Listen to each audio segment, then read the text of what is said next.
Hello everybody, this is Brittany at Ingleside Imaginarium coming to you with another finishing tutorial. When I release patterns that are finished in a particular way, I most likely will create a tutorial so that you can also finish it in the same way. So that's why we're here. And the patterns I'm so excited to share with you guys. They are my new Halloween themed patterns, and of course, knowing that my aesthetic is cats and dragons, they are Halloween cats. You can see two of them finished here.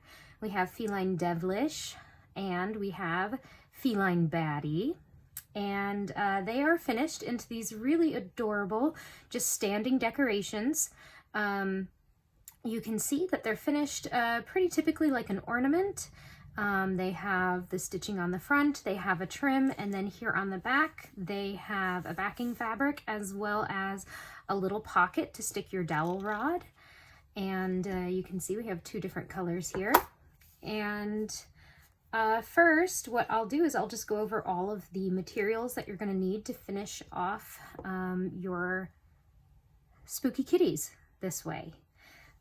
So first you're going to need your stitching, which I assume if you're watching this, you will have reached the point where you need it. And to mount your stitching, you're going to need mat board as well as batting to give it a little dimension.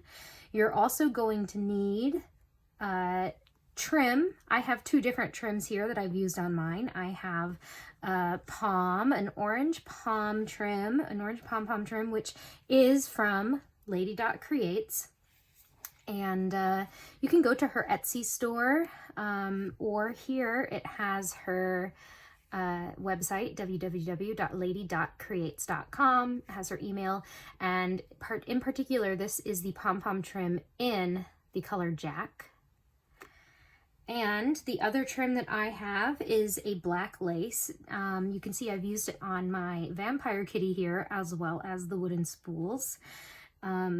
Now this is a little trickier. This is not something necessarily that you'll be able to go out and buy. This is a special particular trim, but there are tons of gorgeous lace out there. I am using a lace that is about half an inch wide, and in particular this lace is flat on one side, which on these wooden spools is helpful because it lines up right with the edge. I will tell you where I got my lace, but I'm not sure if you'll be able to find it. So I was trying to avoid going to a bunch of different places to get my materials for this, and I was at Michael's. And the only black lace that I could find, I was hoping they would have some for Halloween, was actually on this ribbon, Celebrate It Halloween. And you can see here, where's the lace, Brittany? It's down here. I peeled it off. It's just lightly glued to this base. And I just peeled it off to be able to use on these ornaments. If you go to Joann or Hobby Lobby, I'm sure they'll have a wider option of lace available. I had only checked at Michael's because I wondered if for Halloween they would have some. And this is what I was able to find. It is called just wired ribbon. That's the information on it if you want to be specific. And so those are the two trims. You'll also need backing fabrics. I've chosen to use some more cool goodies from Lady.Creates. This is her 100% cotton velveteen that is hand dyed. It comes in fat 8ths, and the orange color is called Yams, and the black color is called Pepper. So I'm using this to back my cute little kitty cats. Another thing that you're going to need are some wooden spools. Now, these actually are vintage wooden spools that that were actually my great-grandmother's. When she passed away, my mom was able to get a bunch of her sewing stuff, and it included some vintage threads, and along with the vintage threads, of course, the wooden bobbins that came up on it. I saw these and was inspired to finish these ornaments this way, because I had used some of this thread for framing, and yeah, so I had just these empty spools, and they're just too cool not to do something special with. So they get to be Halloween ornaments. And I did a little research though, because I wasn't sure if my mom was going to be okay with me using these on my cross stitch stuff. And I did some research. You can find lots of, and lots, I mean amounts of vintage spools being sold on eBay. You're just going to want to make sure you get this bigger size, because a lot of what I saw were, oops, sorry, these tiny ones. And these teeny tiny ones I don't think are going to be able to hold up the weight of your stitching. So you'll want to get something that's a little bigger. I have 2 different sizes here that I'm going to be using to keep consistency, but you can finish with what you can find. There are a lot of cool old spools out there. Some of them have, you know, JP Coat stickers on them and stuff, but I've picked these just so that they all kind of go together. But yes, like I said, there are actual vintage wooden spools on eBay.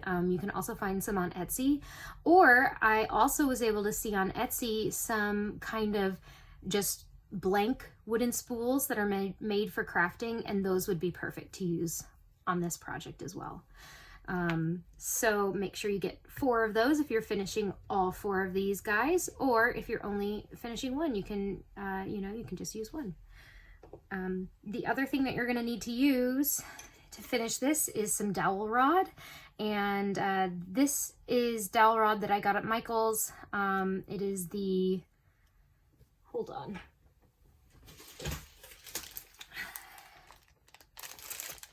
it doesn't say what the measurement is. I kind of guessed when I was there, and I had measured at home that it was about, you know, it wasn't 1/2 inch. I'll measure this here for you guys. This is a 1/4 inch, or excuse me, yes, a 1/4 inch dowel. So you'll want a 1/4 inch dowel, because that fits right into your spool. And I've already cut these to the lengths that I need to have them for the last 2 ornaments.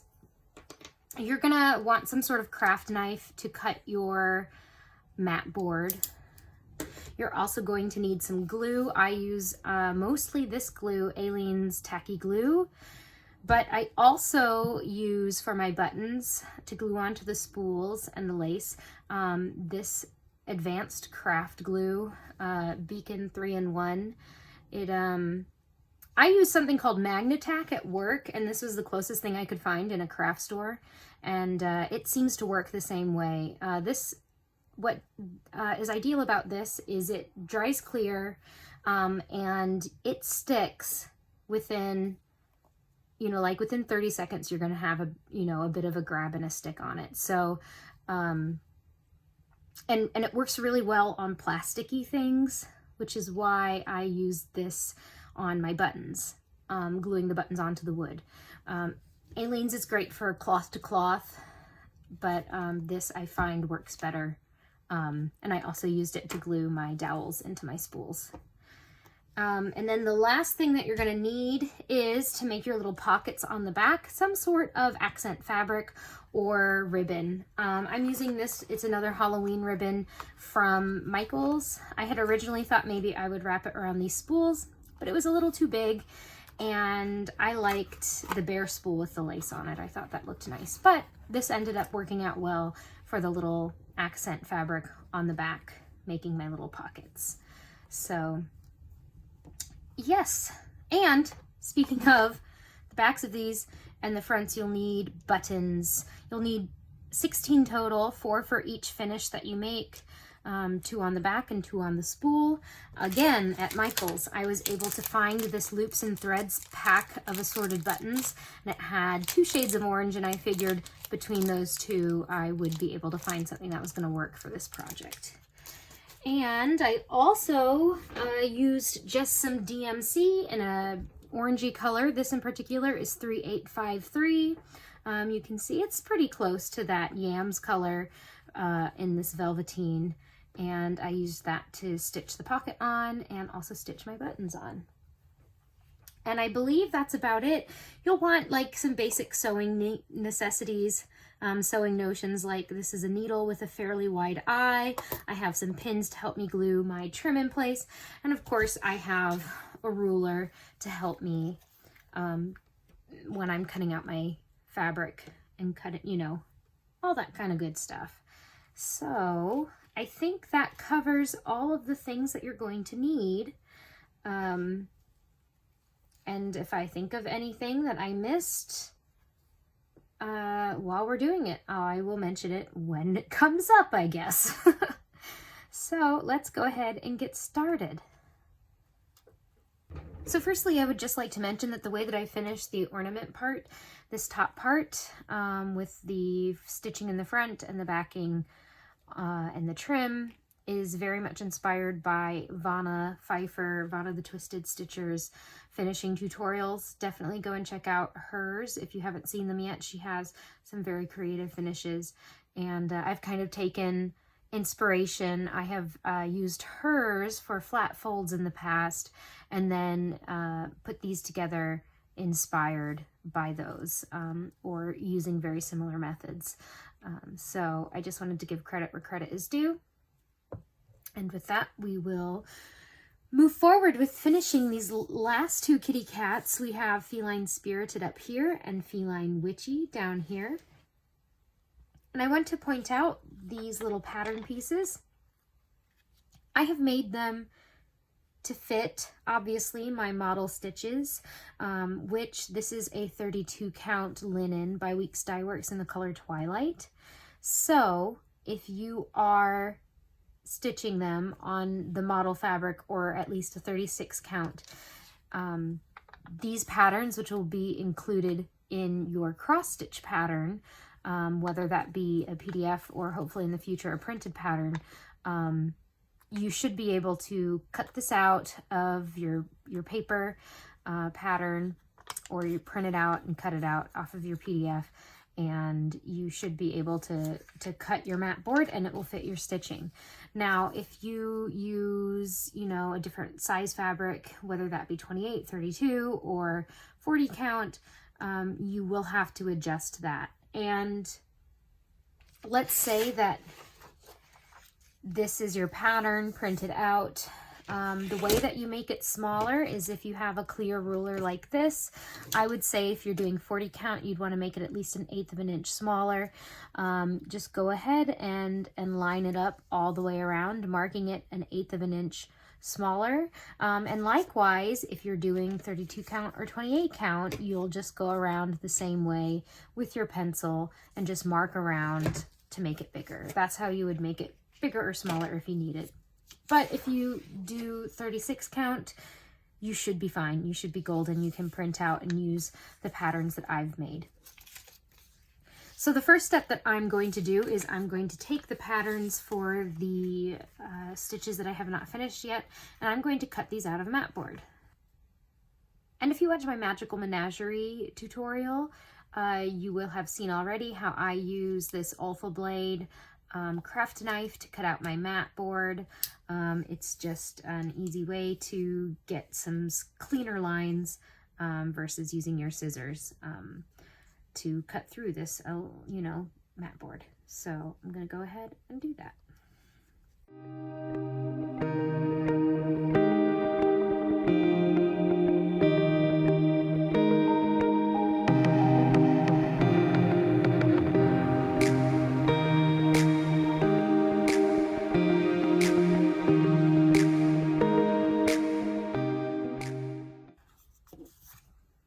Okay, there. You can say I have the base for Feline Witchy finished.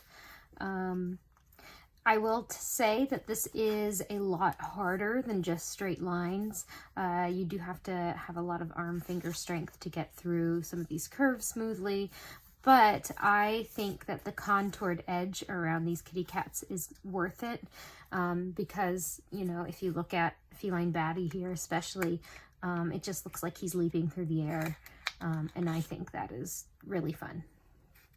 I'm not going to make you guys watch me cut out this other one, but I'll be back when I have my two bases ready. All right, so you can see here I have my two kitty cat bases all cut out. So I'm going to put my patterns to the side and we'll move on to the next step.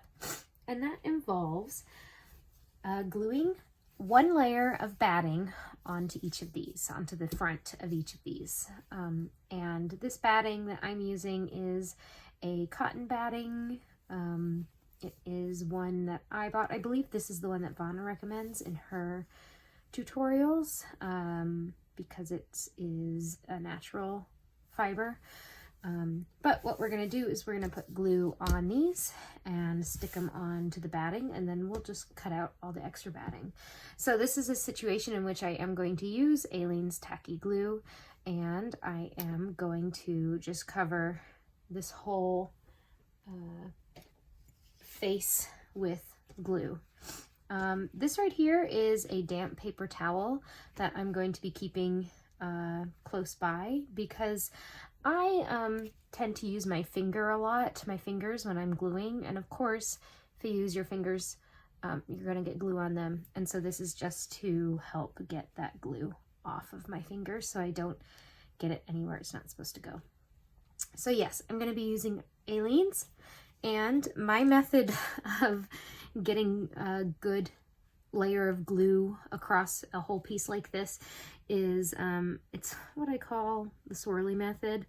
I just kind of swirl with the tip of the bottle all the way around until I've got the whole thing covered in glue.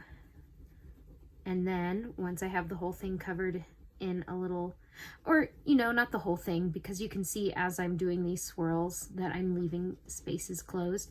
But once I get the whole thing covered in glue swirls, I almost said glue squirrels, that's when I take my finger and I smooth it out. So then between where the glue is and where the glue isn't, I end up with a pretty even layer of glue. So yes, you can see this is where the wet paper towel comes in. And I am going to take my batting and I'm just going to flip this over onto the batting, smooth it out, turn it over, smooth it out, just so I know that there's going to be no bumps.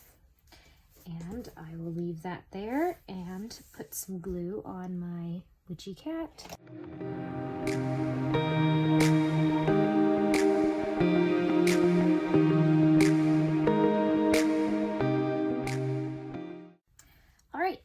So now I'm just going to take some fabric scissors and cut around these. Be sure not to use your fabric scissors and accidentally cut into some of this mat board. Not only will your shape maybe not be quite right if you snip off a bit, but also it's not good for your fabric scissors, of course. So just be very careful as you cut around them. All right, so now I've got some little fleecy, cottony bases, and our next step is going to be to put the stitching on to our bases now that we have our batting layer down. And we're going to need to cut our stitching out with enough extra to not worry about you know, not having enough to fold under, because what we're going to do is we're going to fold the edges under and glue it. And you can see that the pattern will give you a 1/4 of an inch on all sides, just about. And you're going to want at least another 1/2 inch, I would say, around each side of your stitching. And I actually suggest, because this isn't, you know, this isn't a rectangle or a square or even a circle, just to give yourself plenty of fabric. So I'll go ahead and show you, you know, what I'm doing here with my little ghosty.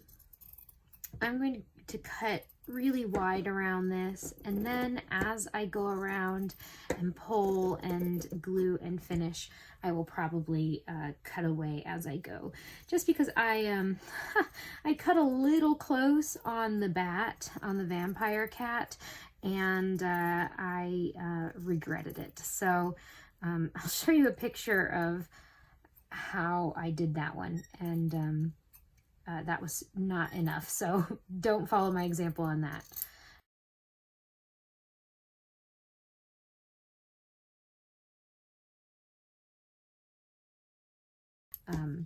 But this is also a good picture to look at because it shows you the method that you get to get the contours like this, to get the contours, the gentle curves and more sharp corners, is that you have to cut in little darts in your seam allowance. I'm going to call it seam allowance, the part that you fold over, so that you can pull it tight without wrinkling on the front. And I'm going to go through on the ghost and show you what I mean by that.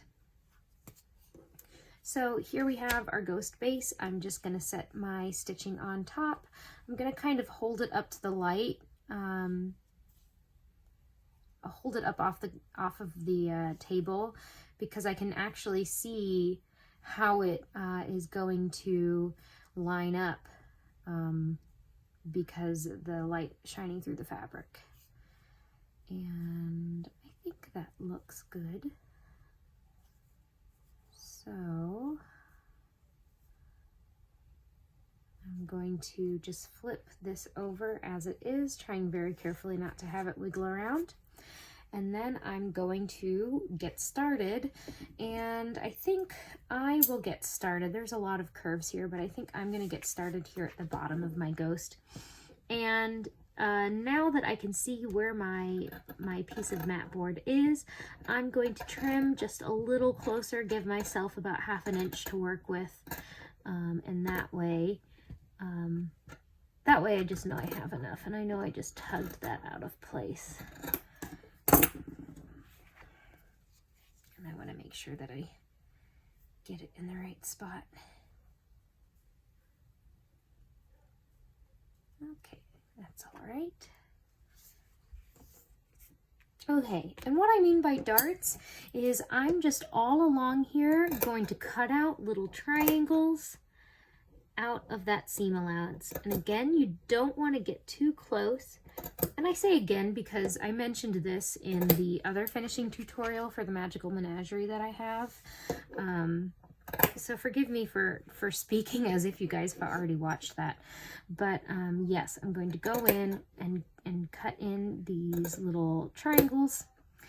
And it's very important when you do this that you don't cut right up next to your base, because if you do that, you're risking your fabric fraying into the front of your piece, and they'll be able to see that on the outside. So I'm just going to keep going around, and you'll see when we start gluing this down that some of these corners you are going to have to cut pretty close, but when you're going along your first pass, it's just safer to leave about 1/8 of an inch there. Okay, so let's just try that for now.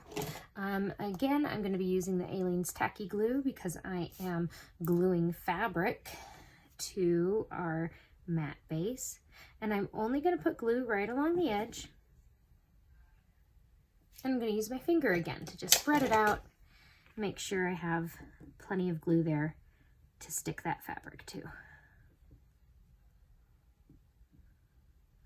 And then I'm going to wipe my finger off on my paper towel over here. And now that my glue's down, I'm going to start pulling this fabric up to glue it down. And I'm just pulling it up right now to where it is taut along the bottom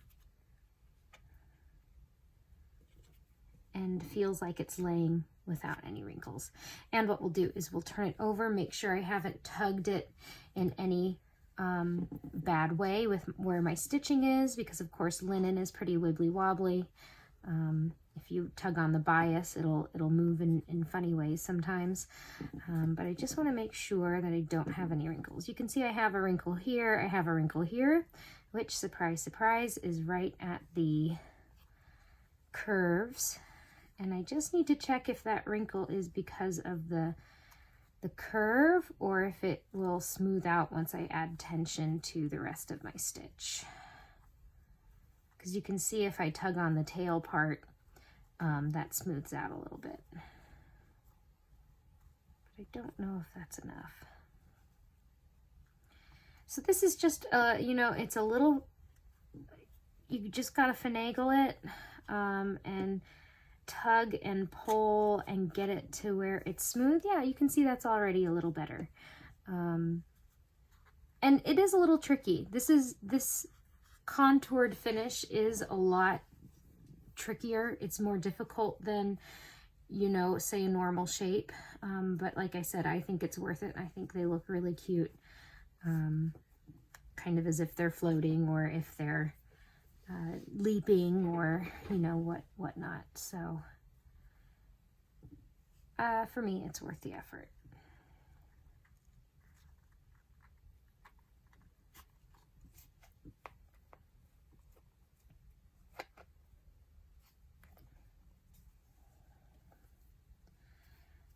I'm going to go ahead and continue around here, and I'm gonna double check on that spot once I think get the paws where I want them to be.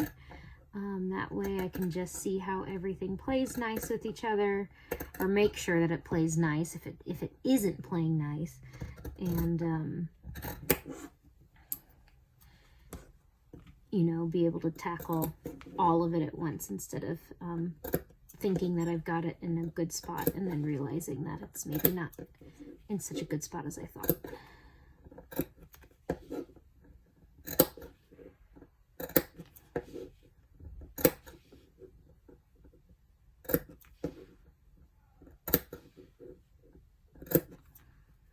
And because these are all pretty much curves on these finishes, you can pretty much go around just about the entire thing and get these little triangles in, and it'll be helpful for you.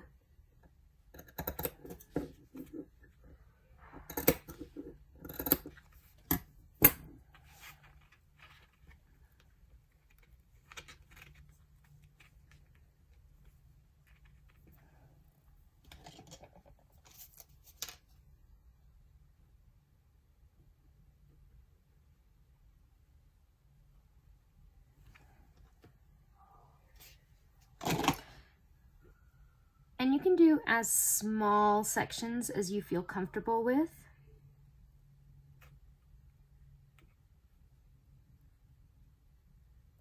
There's no rush in your finishing.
Okay, so an example of where you're going to want to cut really close is right here on this really tight corner in there.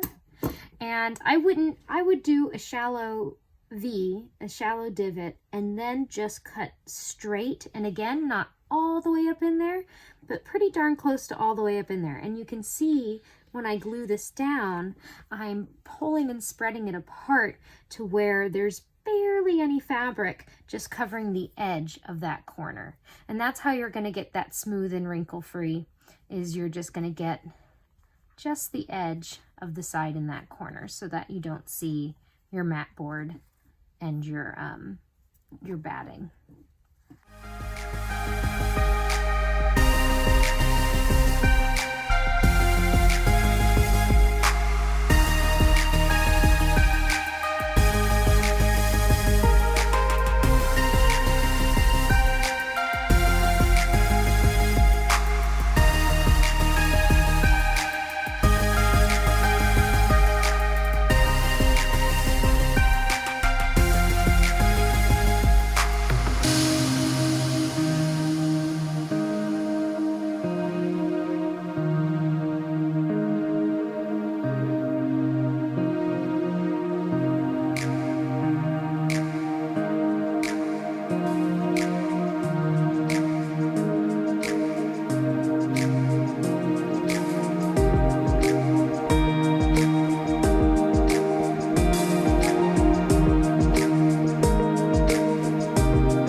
And you'll see another really sharp inward corner here, and that is definitely one that we're gonna want to cut out this extra fabric. So here you can see I've got my V, and I've got just my straight cut down into there. And hopefully that will do. I'm gonna cut a little bit here too. So let's give this a shot. Hopefully it'll work out for us. I mean, it will. I'm gonna make it work out.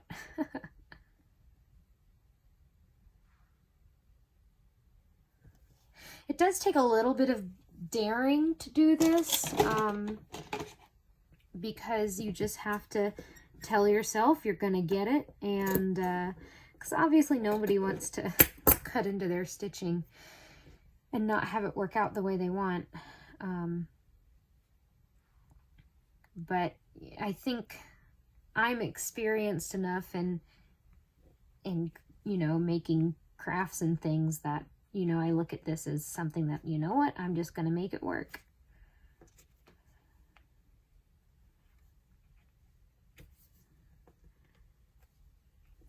Let's see how it looks on the front.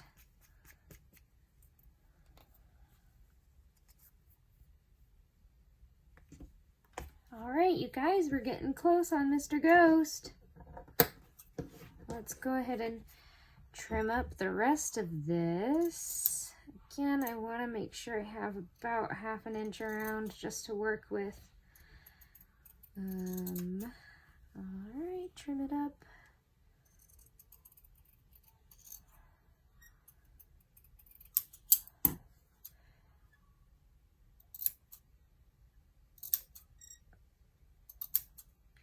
And if this seems a little daunting to you, you can always finish these as, you know, more of a circular shape. They would look cute as kind of like little lollipop shapes or rectangular shapes, depending on, you know, there's two that are a little longer, and then there's two that are a little taller.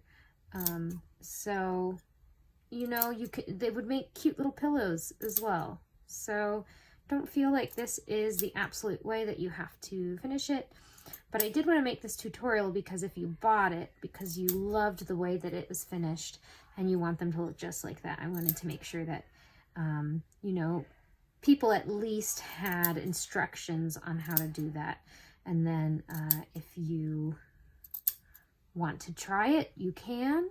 And if you're a little nervous to try it yourself, then maybe you can find a more experienced finisher who can do it for you. So, okay, I think how I'm going to do this is I'm going to do the top part, and then hopefully I'll be able to go in on the bottom part and I'll have my ghosty done. So here we go.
So what you saw happen there was I had pulled a little too tight on this, and the top of his little loopy tail, I pulled it a little too far up, so that I was going to have a bigger space on the bottom than on the top. And I didn't like the look of that, so I just gently peeled up the fabric on the back and readjusted to where I felt more comfortable with it. So yeah, there's a little bit of wiggle room because this glue does dry fairly slowly to work with. So just be aware. Again, I'm definitely of the attitude that I am going to make this work. So if I have to pull up and re-glue, I will. If I have to like stick an extra bunch of glue on there because my fabric started to fray, I'm going to do it. Because these edges, we're gonna have a trim on there anyway. So if they don't turn out the most beautiful, you're gonna have, you know, you could maybe cover it up a little bit. And there's always things like extra buttons or cute little bows, you know. I encourage you to just feel good about it, if you can. Okay, so this is going to be tricky because it's a little, I think I'm going to do that part last, the little tip of the tail, because I'm looking at it right now, a little unsure of how I'm going to tackle that. So we'll just do that last.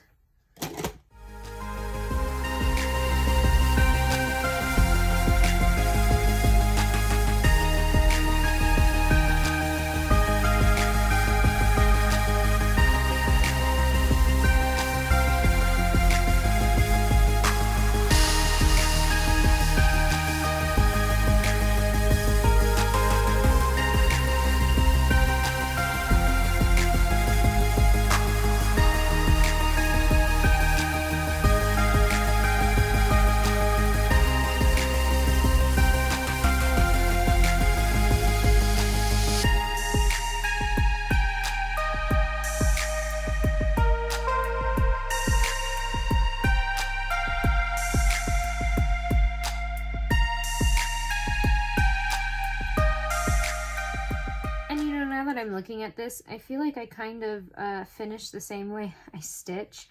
I'm not really too fussed about a perfect looking back, you know. I don't show people my backs by any means, you know. I'm not, you know, I just feel like the important part is, you know, the front of it. And as long as that part looks nice, I'm pleased. Okay, there's a lot of fuzz on here from all of my little triangles that I've been cutting, so excuse that.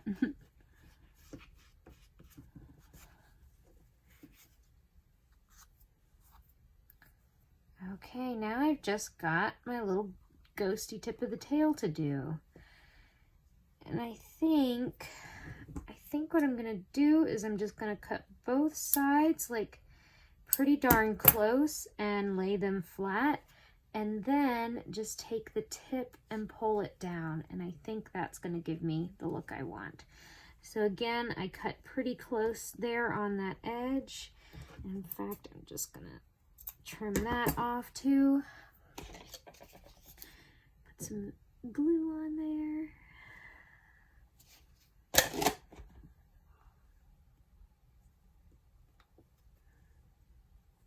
Okay, we've got the sides done, and look, we just got that little tippy top of the tail to do.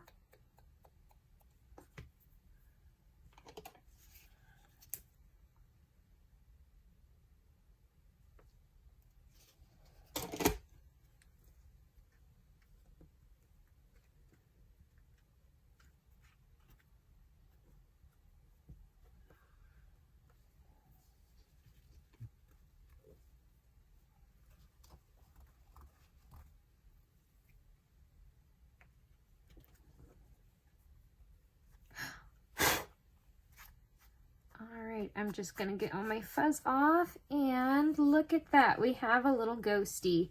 This is not perfect. I mean, it's the model, so it is the way it's supposed to look now, but I would have preferred this section to be a little more centered on here. I'm not sure what happened. I think maybe I pulled too tight down here, which then gave me some extra space up here, but I think it's fine. We're going to put some trim on it. Hopefully that'll help my feelings about it. But yeah, there's our ghost.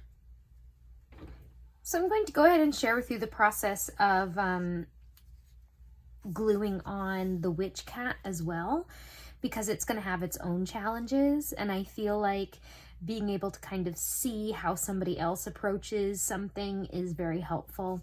So on some of these steps, and for example, probably when I glue the backing fabric onto our back piece of cardboard, I won't include that because it's going to be just a copy of this, but I thought I would give you an idea of like how I go about the two different shapes.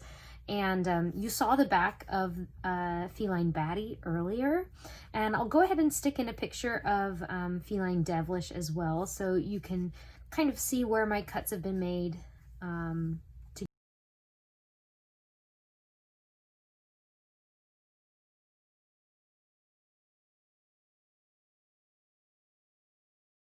So let's get our little witch cat started. I love this.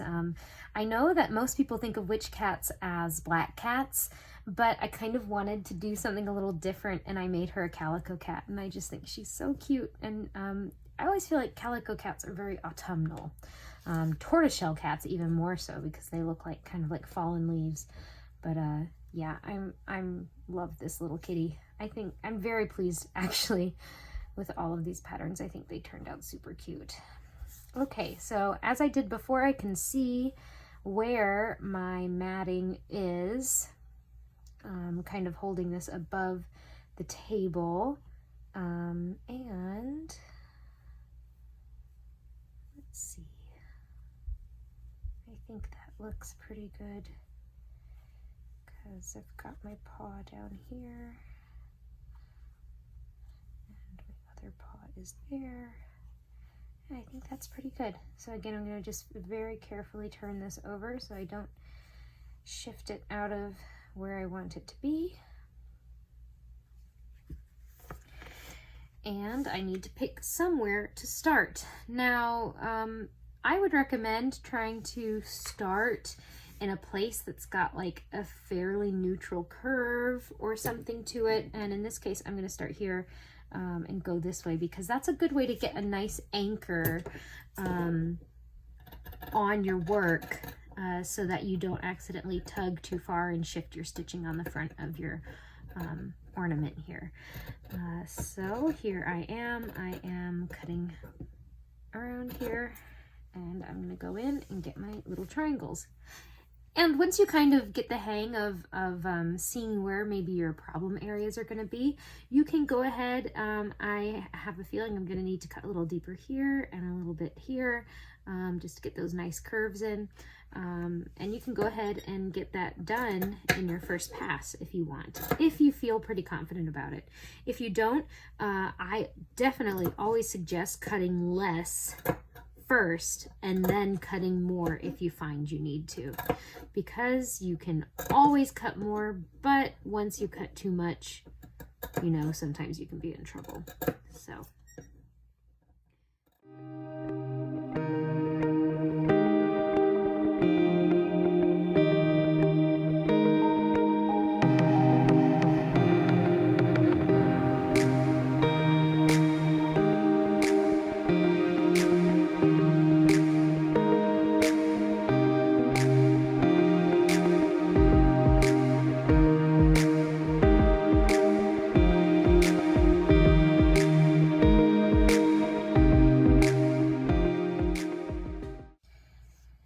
I'll go this way because it looks a little trickier, and then maybe coming back around here and finishing up with a little bit of a smoother area will be something to look forward to. So I'm going to go ahead and tackle these two curved little feetsies.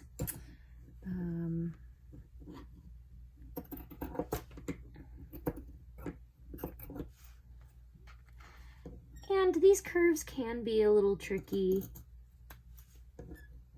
You just got to get in your little, cutting in your little triangles here.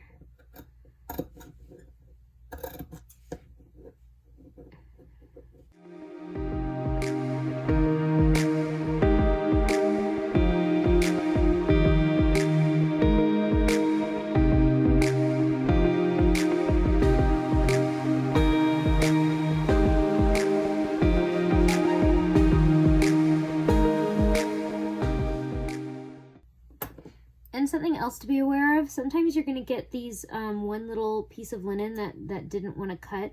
Make sure you trim those off, because if you accidentally, while you're gluing, like tug one of those, it might shift that thread on the front of your project. That happened to me with Feline Devilish, and it was a little scary. I was worried that I had ruined it. But again, I didn't ruin it. I just, you know, kind of tugged everything back into place, and it all worked out okay for me.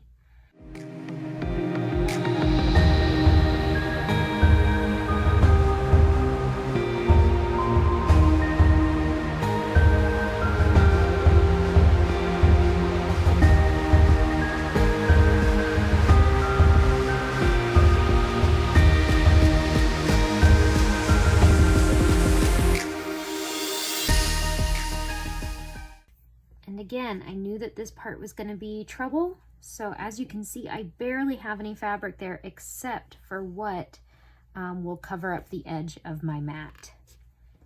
And because I'm gluing this, and especially once it's glued into a sandwich, it's very unlikely that any of those threads are going to move once they've been glued in place. It's okay. If you were stitching this, I would be a little worried for you, because you know, it's, unless you put some fray checker in there or some glue, there would be a higher chance of that coming unraveled and getting you into trouble later. But because this is glue, you know, I feel like it's fine.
So there we have our stitched pieces glued onto our mat board, and yes, you can see here on the back it's not the cleanest, and there are some sections where there is barely any thread or barely any fabric on the back, and I didn't do the best job here, but there's going to be pom-poms all along the edge of this, on the edge of the witch, so you know, no one's going to see that except for you guys. And that's me encouraging you that you can do this.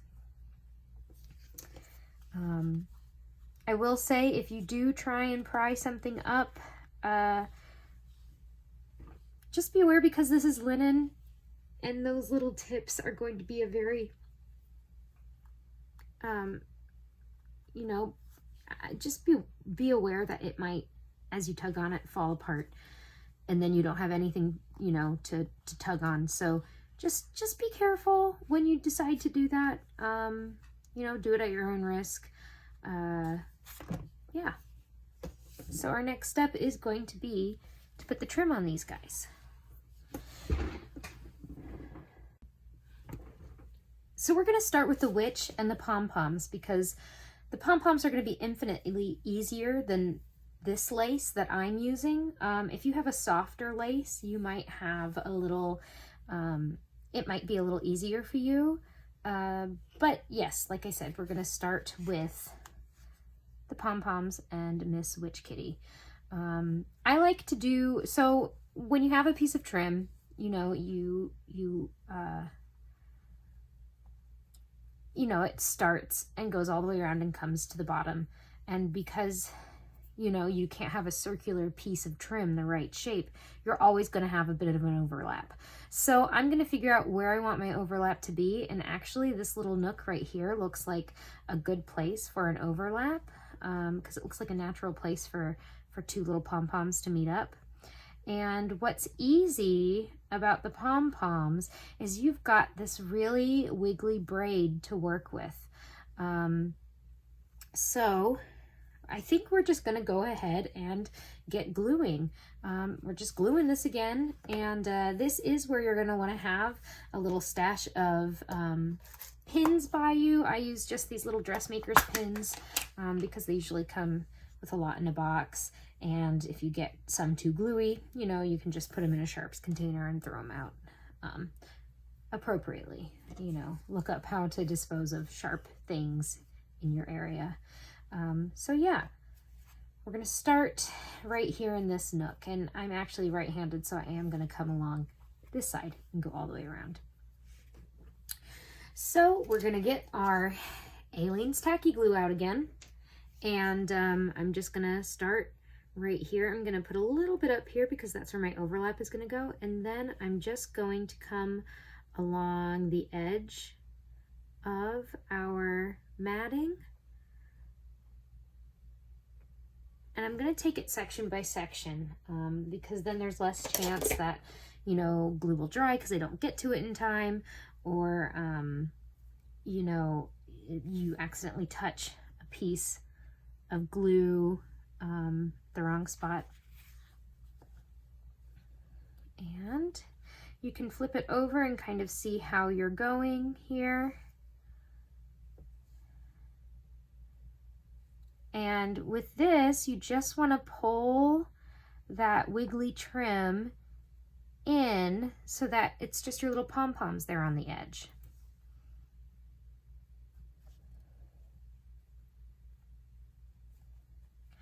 And with this one, it's not such a big deal, but I like with any trim to go ahead and put some pins in it just so it stays in place while I'm gluing the rest of it. So I want to pull that out a little bit. There we go.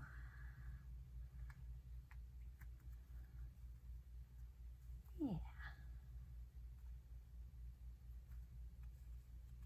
So I have that first little section glued down, and all I'm going to do is take some pins and stick them in so that it stays in place while I'm gluing the rest of this.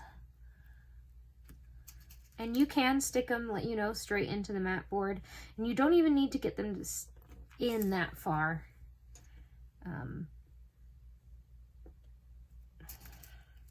You know, as you'll see, my little kitties are gonna look like porcupines by the time I'm done with getting all these pins in there, and we've gone all the way around.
Okay, so we've made it all the way around and we just have our little overlap to do.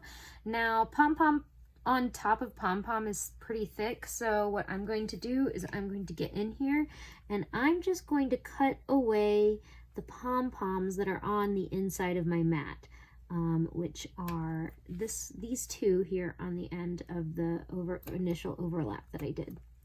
So I'm just going to cut those away, get rid of those, and that way now this end of the trim is going to lie pretty easily in there, and they're going to meet. Luckily with this pom-pom, they'll meet and it won't even look like there's an overlap, which is pretty awesome. So I'm just going to put my last little dab of glue here.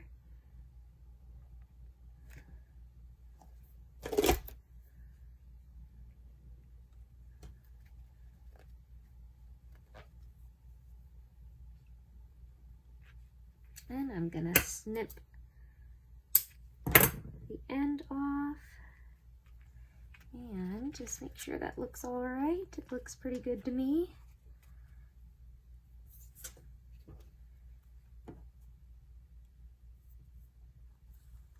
There we go. We've got our witch surrounded by cute little orange pom-poms. And the goal here, of course, is to have just the pom-poms visible and not any of the braid. And I suppose you could take the braid off. Lady Dot gives instructions on how to cut, you know, to disconnect the pom-poms from the braid. But and you could stitch it, catch the edge of your ornament and stitch it all the way around. But I feel like gluing is faster and easier than stitching it all the way around. So that's what I did with this one, and with Feline Devilish as well. They were done the same way. So we'll let Feline Witchy dry, and we'll start checking out putting some lace on Feline Spirited. All right, so I've gone ahead and peeled off a pretty long length of lace for my Feline Spirited here. I almost ran out for Feline Baddie, so I just made this one extra long, and hopefully we should get around it with no problems. And again, I'm gonna have an overlap here at the bottom. I think I'm gonna aim to overlap right here in this corner, because, you know, as things come into a corner, I think it's pretty acceptable for them to look like they're overlapping. And I am going to work with this lace to get it to go all the way around my ornament. As I mentioned, this is going to be much more difficult than, not much more difficult, don't exaggerate, but more difficult than the pom-pom. And that's because we're gonna have to cut triangles. Because this is a very stiff lace and it doesn't stretch very well, which it is, I don't know, this could be polyester. It's a synthetic material. If you had a lace that was more like a crochet lace made out of cotton, or like more of a yarny feel to it, you, I think, would have a much easier time. But this is pretty stiff. It's not very stretchy, so we're going to have to add in some stretchability by putting those little darts in. So let's go ahead and get started right down here in the corner.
Okay, there we go.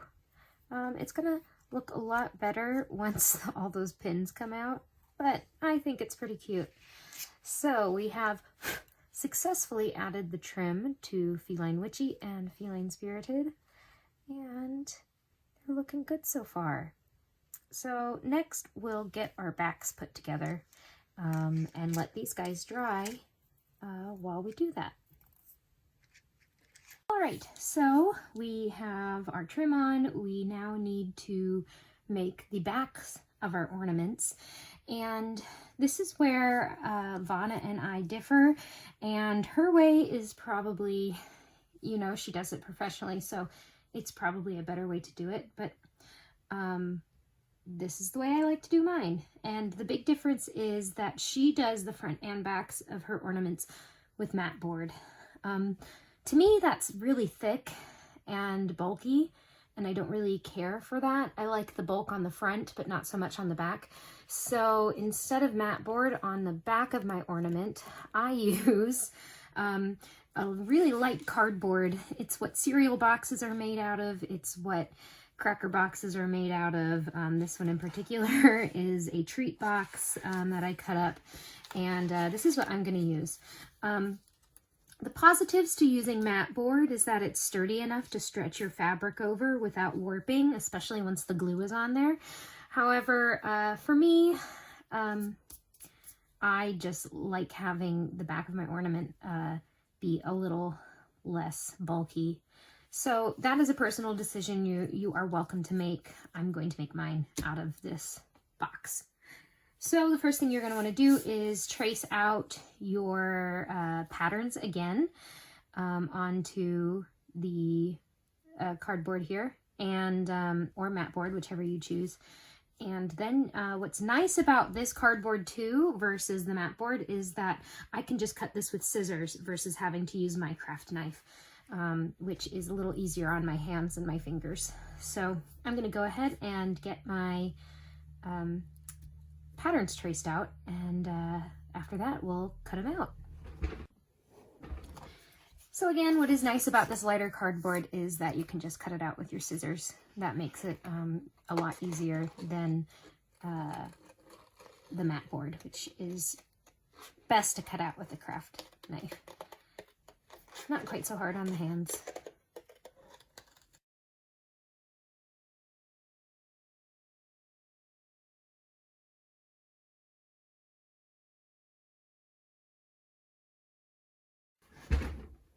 All right, so here we go. My two backings are cut out, and the next step that we're going to do is we're going to glue batting onto these as well. And here's the important thing. The batting needs to be on what will eventually be the actual back of the ornament. So if you drew it out the same way and cut it out the same way as the front pattern, all you got to do is flip it over, and in this case, this part that's got the picture on it, I'm going to put my glue on there and put my batting on there. Same thing with the ghost.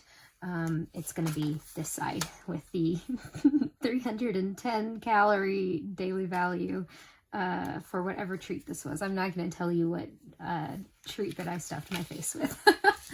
But anyway, yes, this is going to get covered in glue, and then we're going to put it some batting on it. Just like we did in the front, first on the front.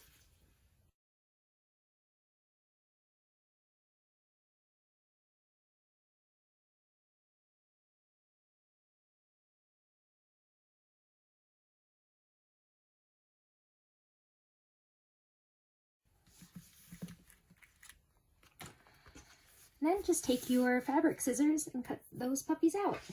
And by puppies, I guess I mean kitties. All right, so now we have our fuzzy little bases for our backs, And now the next step is to cut out our backing fabric.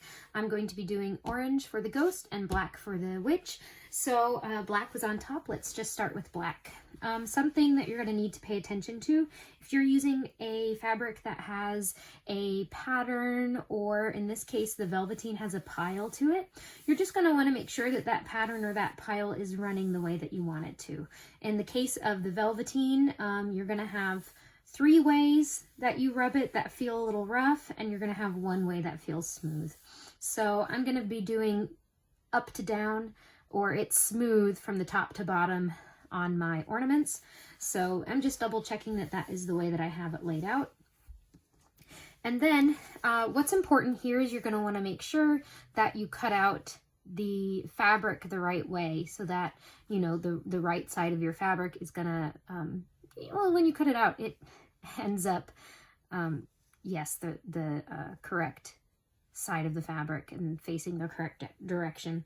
The easy way that I'm going to do that is I'm just going to take my base here, and this is the front, so I'm just going to lay it smack dab down, and that is going to be the way that I ensure that it's right. And just like on our stitching side, we want to make sure that we have plenty of space all the way around this so that we can push and pull our fabric the way that we want it to. And I'm just using a pencil here to mark all the way around where I'm going to cut this.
All right, so before we glue, we need to sew our little pocket on. And I had just kind of estimated on the pockets on my 2 previous models, but it turns out that they are about not quite an inch. They're about 7/8 wide, both of them. So you can go ahead and round that up to an inch if you like, or you can do 7/8, whatever you prefer. And as I mentioned before, my little pockets are made with this polka dot velour Halloween ribbon that I purchased at Michael's. And it's pretty easy. The way that I made my pockets is I just folded over. This is a wired ribbon, so it was really easy for me to just fold over an even amount on both sides here to create my little side of my pocket, what would normally be, you know, folding over part of your fabric. And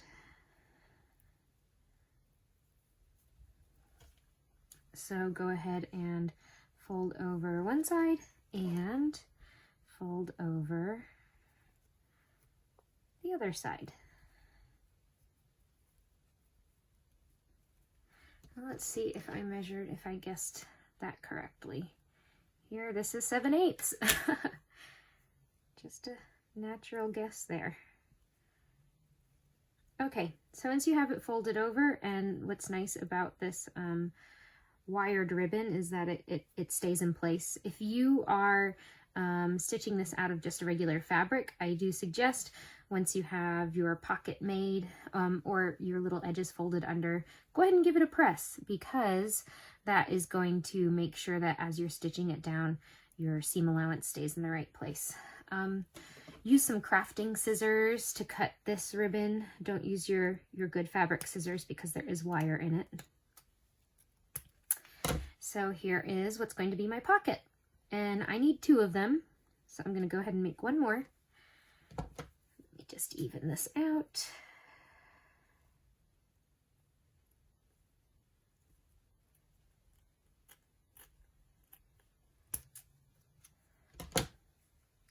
And again, I'm just going to fold over a little bit here, and then come over on the other side and fold down the other side.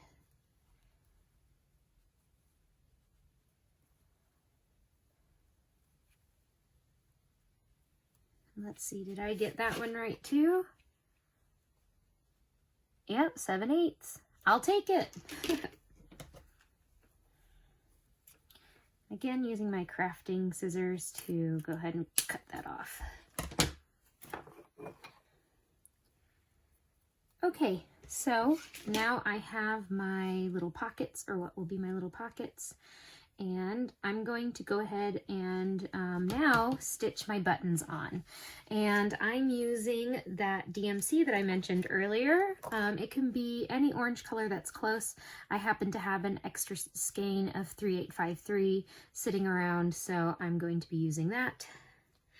And I am using 3 strands when I do this, which is why you want the eye of your needle to be a little wide so that you can get it through that. Speaking of needles, I need to find where I sent mine. Give me 1 second. Never mind, it is right here. So go ahead and thread your needle.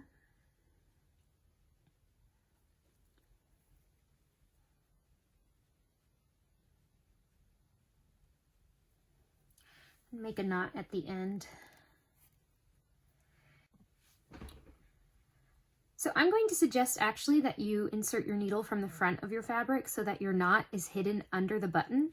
And the reason I do this is because if you are sticking your dowel in and out of this pocket, it could rub at the knot underneath. I don't know if that's a real problem or just something that I've made up in my head, but just in case, I don't want the wood rubbing at my knot and then maybe loosening it and then having to worry about trying to stitch on my button while it's already sewn onto the ornament. So that's just a suggestion to put your knot on the outside under your button. So I'm going to go in and out of these holes, just left to right 3 times. And then I'm going to, from the back, come up where I anticipate my second button to go, a little lower than that, and stitch my second button on there too.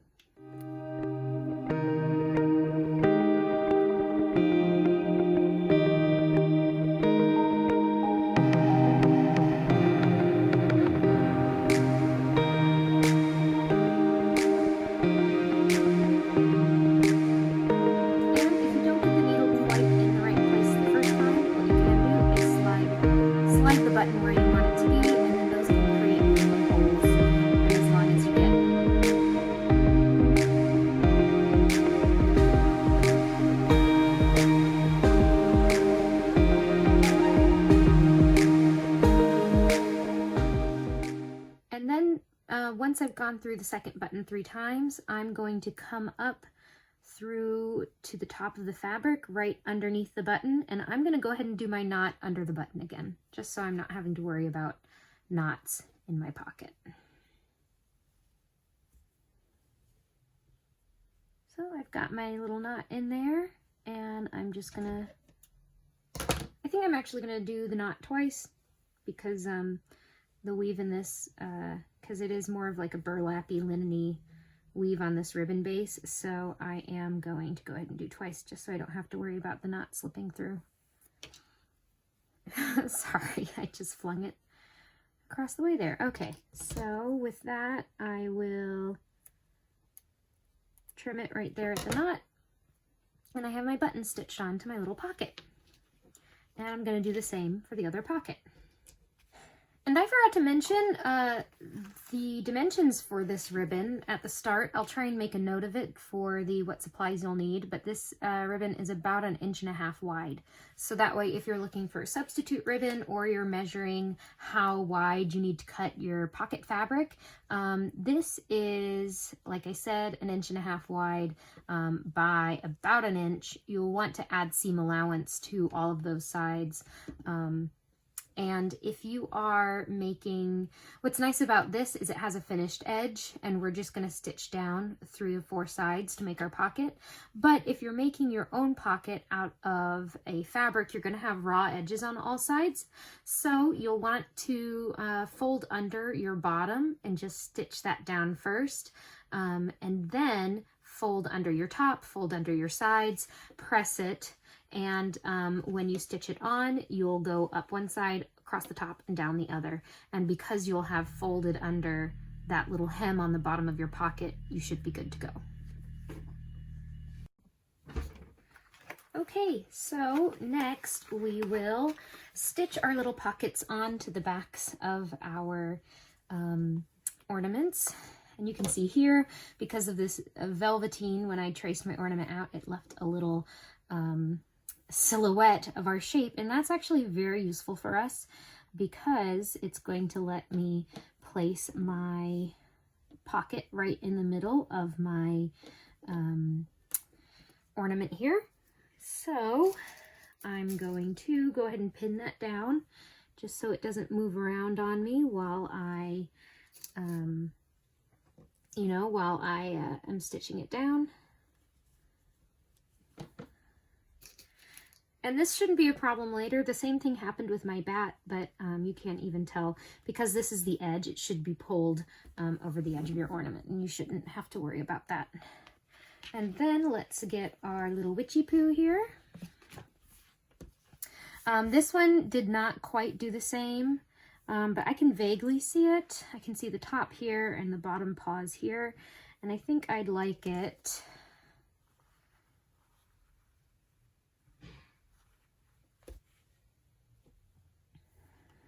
over that paw. So that is kind of the landmark that I'm trying to gauge by here.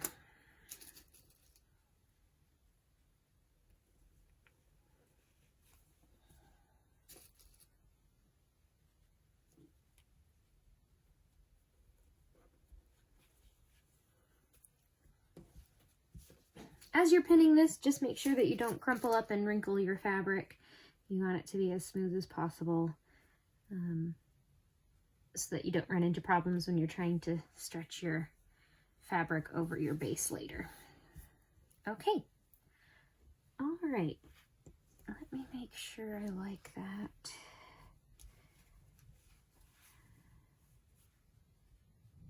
I think so. I'm going to go for it. I'm going to go for it.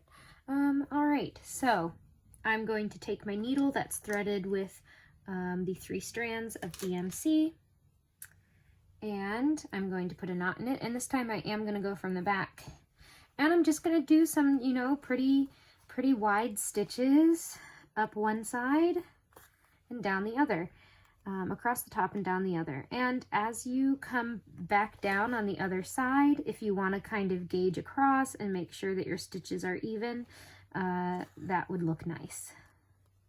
You'll see when I get through to that side what I mean.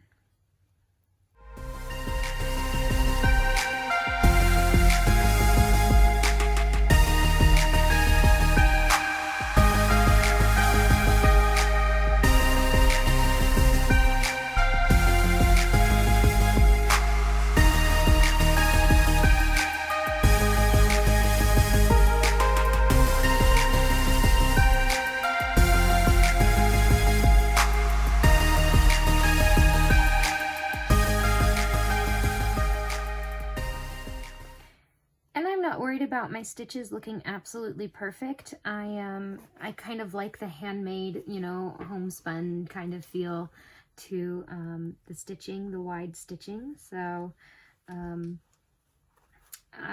perfectly fine with the way that looks. So I'm going to tie it off in the back. and trim that, and we'll stitch down our other pocket too.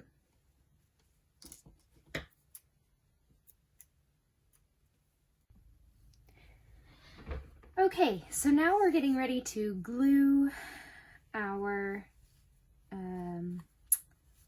backings to our backing fabric to our backing board. And if you have a lighter colored fabric, you can just double check with a bright light behind it that your pocket is where you want it. And you're going to pin it again, except this time you're going to pin it into the batting.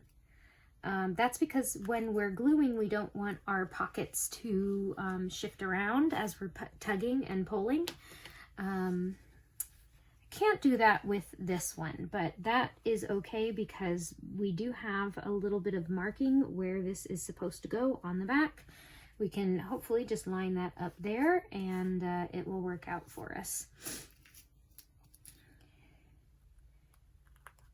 And to prevent the backing of your fabric from being pulled outward once the dowel is once your ornament is hanging from the dowel, we're actually going to do a few stitches with the same thread and the same needle. We're going to do a few stitches in the corners of our pockets through the cardboard. So you'll you have your pocket pinned in place, and you'll just stick it through the cardboard. I'm going to meet up on the corner of this stitch, and I'm just going to do 2 stitches, one to the outside of the ribbon on top and one to the outside ribbon on the side. Oh, I wondered why that felt so short. Hold on, y'all. There we go. Oops. There. Let's try that again.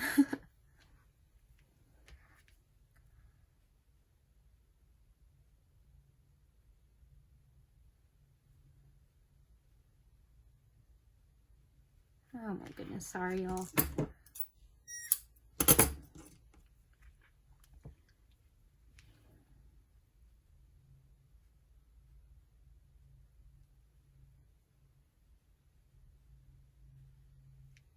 Okay. Like I said, one to the outside of the ribbon on top, and then one coming out of the same hole headed towards the outside of the ribbon on the side. And you'll tie that off, and you're just going to do all 4 corners that way.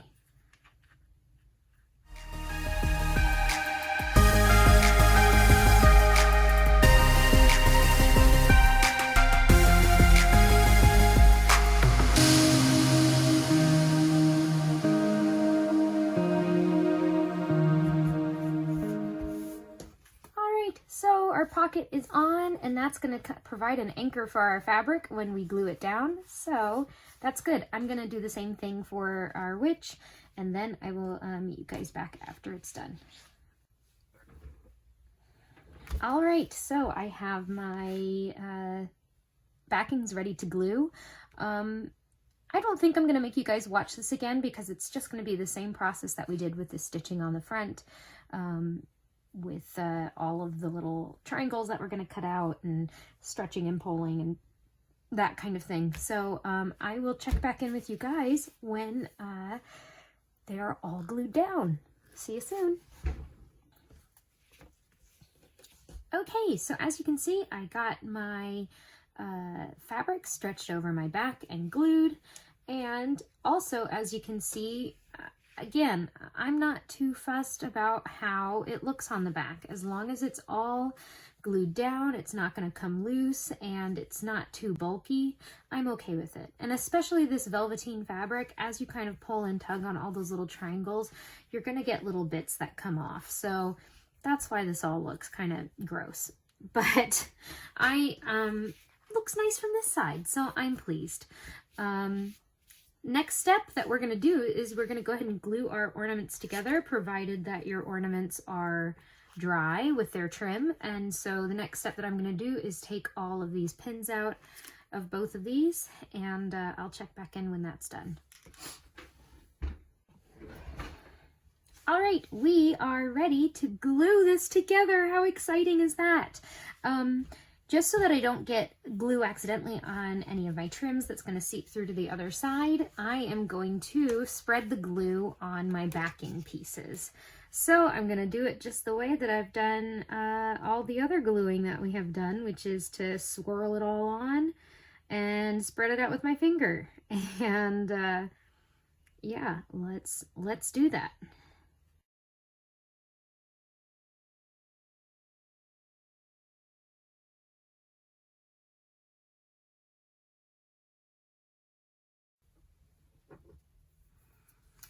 And so I am going to very carefully flip this over and place it onto the front of my ornament. And I'm going to get it into the approximate correct position here on the back, and then I'll flip it over on the front and just make sure it's where I want it to be.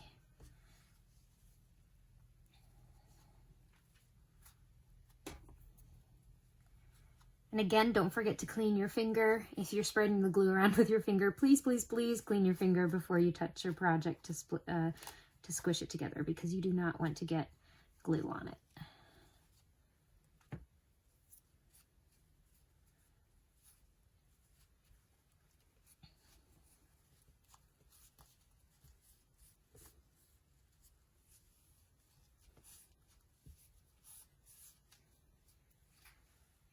Okay, look, there we go, our little ghosty. If you want, you can stick this under something heavy just to make sure that it dries flat as can be. And yeah, let's glue our kitty cat, or they're all kitty cats. Let's glue our witch together too. All right, so there you go. We have our little ornaments all put together and glued together. It's very exciting to get to this part, but we still need to work with our spools and get our spools decorated.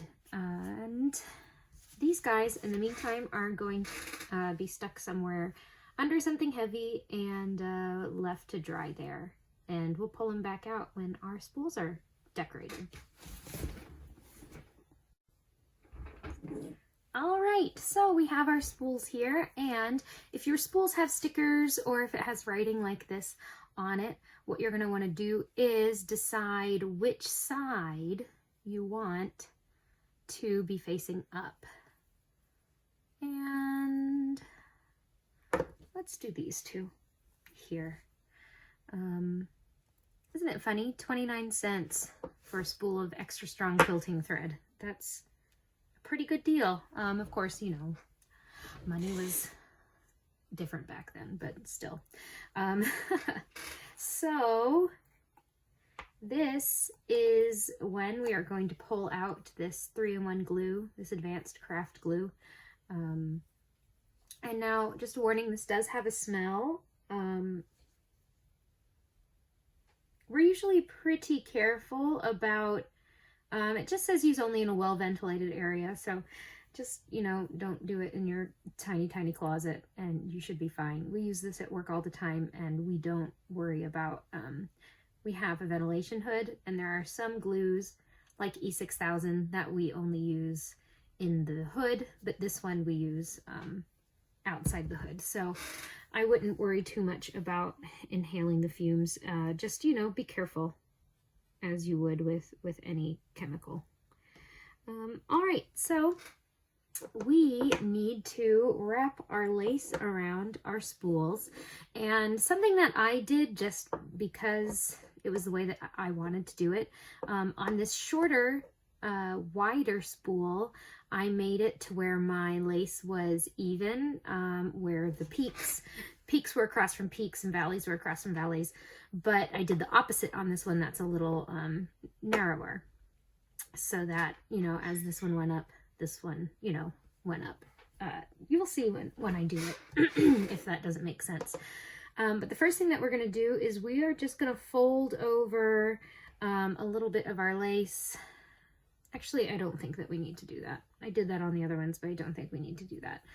Find the middle of the back of your spool, and we are just going to put some glue starting here on the middle and going around about halfway. This glue, it kind of can come out a little quicker than you anticipate sometimes, so just be careful as you're squeezing it that you don't get too much on there.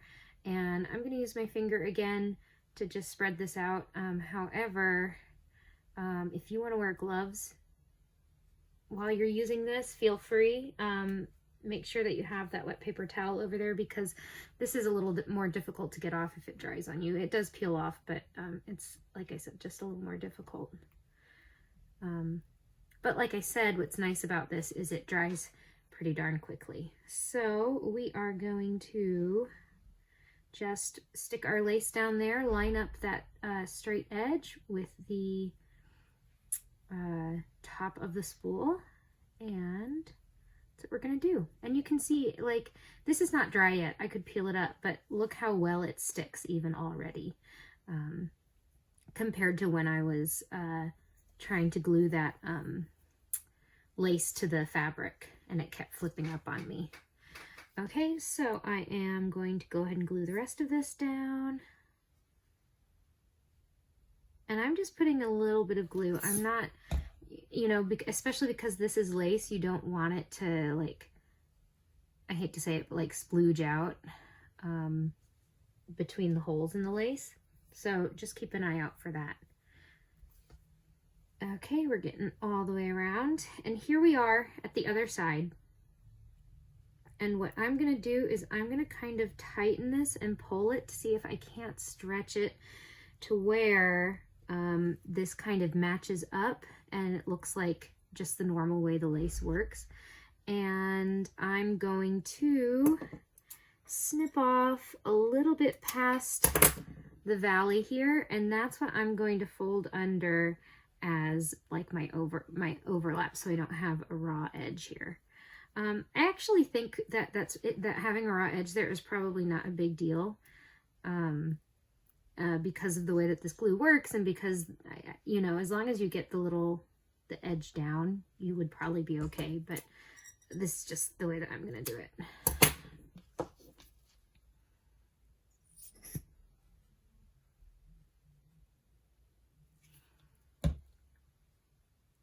Okay. And so this is the part where it's gonna wanna flip up on you. So we're gonna pull out our handy dandy pins again, and we're gonna pin it down and let it dry that way. And once this has started to dry, try not to touch it, because if you touch it by like trying to press it down, it will kind of turn cloudy, and you'll have, and like, see how it's kind of stretching? I don't know if you can see it, but it kind of stretches and gets a little stringy. And you can pick off some of that stuff that dries like a little crusty or a little white, but it's better to try and avoid that if at all possible.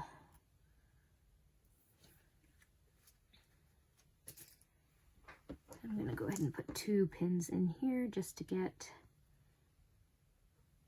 the bottom in there.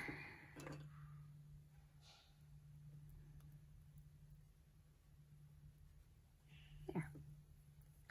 So we have this part ready.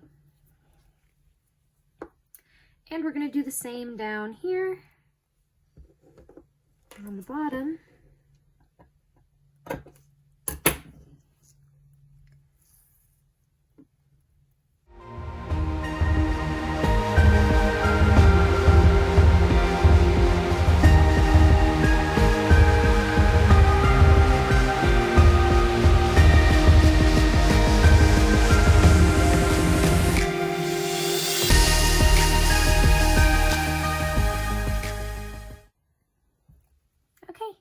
There we go.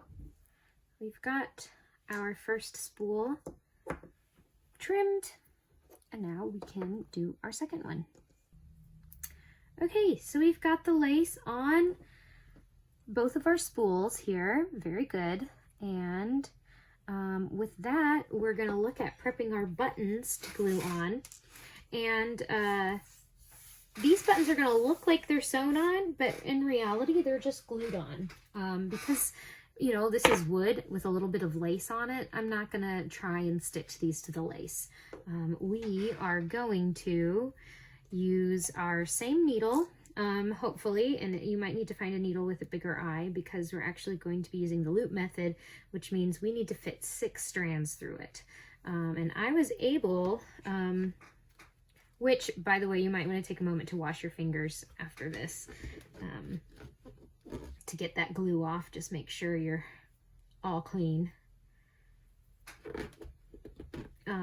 But yes, as I was saying, we're going to use the loop method to create the appearance of a stitched button without actually stitching them on.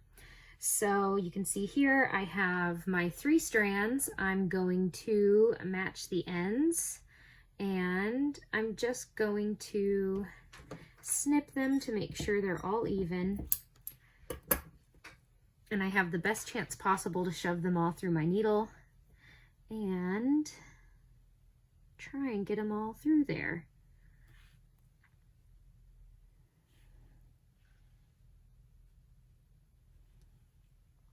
Okay, and you're going to enter from the back of the needle, stitch through both of the holes, and then once you're here, make sure you do not pull your loop through because you are going to stick your needle through your loop and pull it tight. And looky there, it looks like you've stitched through your button. And all I did is I made a knot right there next to my next to my loop, and you want the knot to be big enough that it's not going to slip through the loop. And with 6 strands, it should be you shouldn't have to worry too much about that. And also, we're going to put a big old glob of glue on the back of this to get it onto our spool. So I'm having a little trouble making my knot, so bear with me here. Ah. Okay, there we go.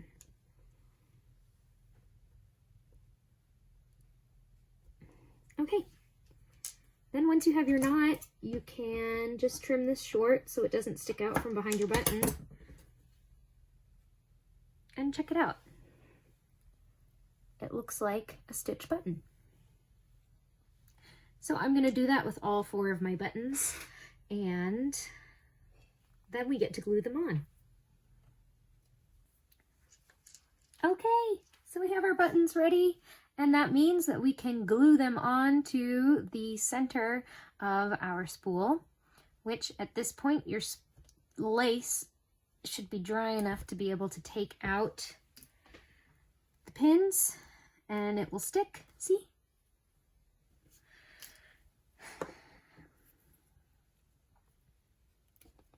And if you have trouble getting your pins, pulling out your pins at any point during this because they're glued in, just kind of give them a little wiggle, and you can always try and use pliers if you need to. If you use pliers, it might pull out, you know, like pull up what you've tried to glue down, but you can always use a little extra glue to glue it back down.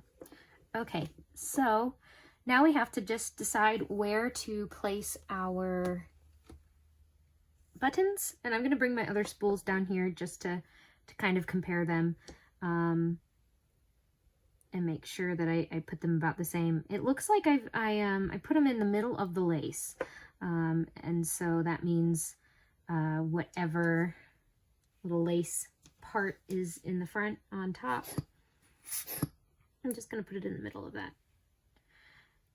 So again, don't put like too much glue on there, but you want a good amount of glue because we want to make sure this button stays put. And I'm just going to put it in the center. Oop, oop, oop, oop. There we go. I'm going to put it in the center of that little lace swoop there. And this is the point right now where you want to make sure that your button is straight. And you want to make sure that it's not being bumped particularly at one angle. So that looks pretty good to me. I'm going to glue second button down there.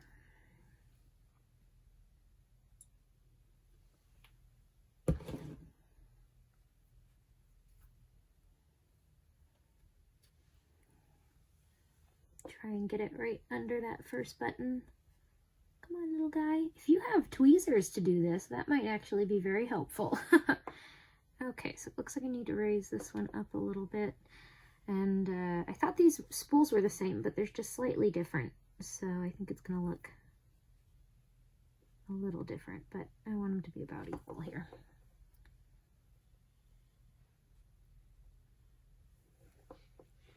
And if you want to do just one button on some of them, or bigger buttons or smaller buttons, you know, feel free, be creative.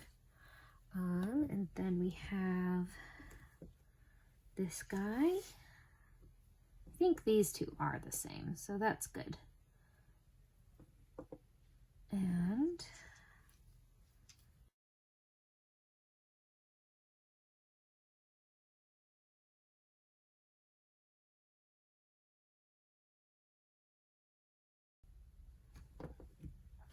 okay, I'm going to get these guys out of the way because I don't want to get any glue on my finished pieces.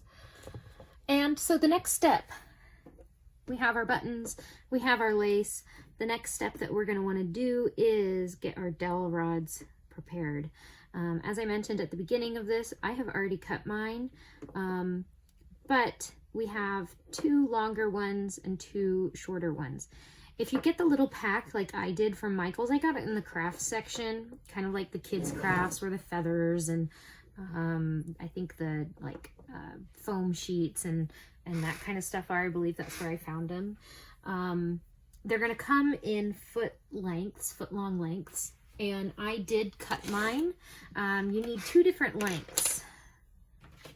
For the taller ones, which are the devil and the ghost, you're going to need a 6-inch dowel, and then for the shorter ones you're going to need a 4.5-inch dowel. Now I'm at home with my dad, and even in New York City, if I was there, I have a little toolkit and I have a tiny handsaw that I've used in the past to cut dowels, and that's what I use for these, just a little tiny handsaw, and I marked them, measured them, and then cut them. If you don't have access to a handsaw and you buy your dowel at like a home improvement store, they might be able to cut it for you. I don't want to guarantee that because obviously I didn't do it. I know they make some cuts on some boards as long as you're buying the whole item. So I guess it wouldn't hurt to ask if you don't have a little saw at home, but you know, I trust that you'll get that figured out. Maybe your neighbor has one, or your neighbor can cut it for you, or your husband or boyfriend or your partner, whomever. If you know someone handy in your life, I'm sure they'll have a little saw and they can help you out. Okay, so now all that's left to do is to glue our dowels into our spools. And the way that I did that is I just stuck a little bit of glue in the bottom of this. You don't want to do a lot. Again, you don't want to put a lot of glue in there. I put a little in the top and a little in the bottom. And I took my dowel and just inserted it into the spool. And of course, as I did, a whole bunch of glue gets pushed out the bottom. You can just kind of wipe that off because we want to just coat the edges more so than the bottom. And what I did is at the bottom, I left a teeny bit, you know, I didn't put it all the way down because I don't really want to risk the dowel coming out the bottom and causing the spool not to be level anymore. But what I chose to do is get it, you know, you've only got, it's like minuscule, like a 1/16 or something of an inch. And I went ahead and put a little extra glue to kind of fill in that hole. And I'm gonna let this dry.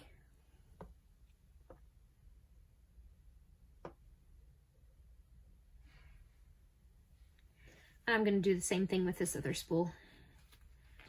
And you'll actually notice that because these spools had a little bit of a yellow tint to them, I used some alcohol inks and a piece of felt that I just so happened to have in a yellowish color to color my dowel to match them. So if you have a certain color spool and you want your dowel to match, you might need to do a little surface treatment on it, whether that's staining or painting to get it to match.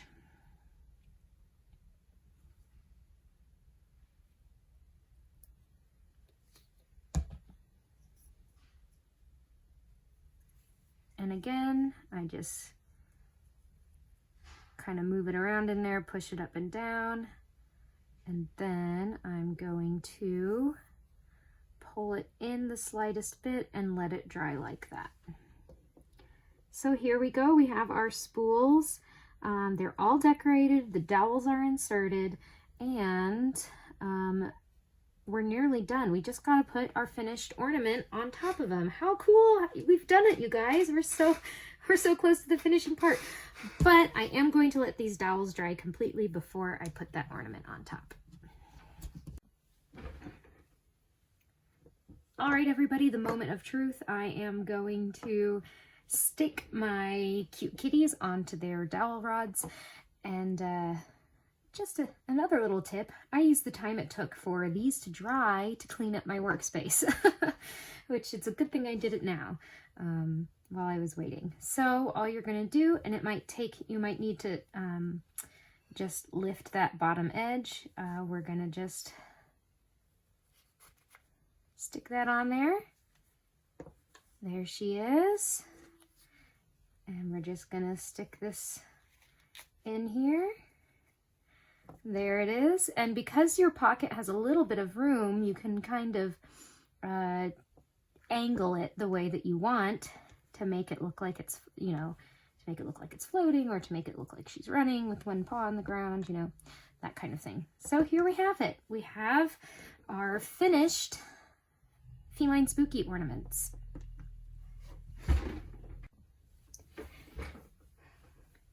So here we have the whole gang finished all together. I am so pleased with how they turned out.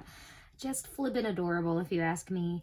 I'm gonna get some pictures of them set up in a festive diorama, if you will, and you know, stood up like they're supposed to be instead of on their sides. And I'll put in some photos and a little video of that, so you can get an idea of the kind of arrangement you can make with them. When I designed them, I originally had kind of envisioned like a pumpkin in the middle of them, with them kind of running around it, which is why the two in the back, or the tall ones in the back, are facing the same direction, and then as if they're running around in a circle. And then these two kind of looking at each other like the witch is saying, "Bet you can't catch me."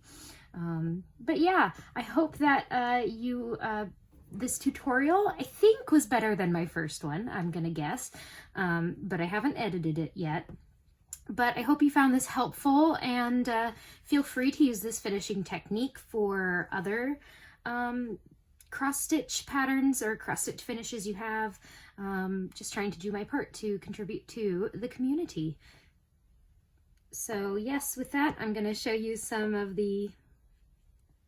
them all set up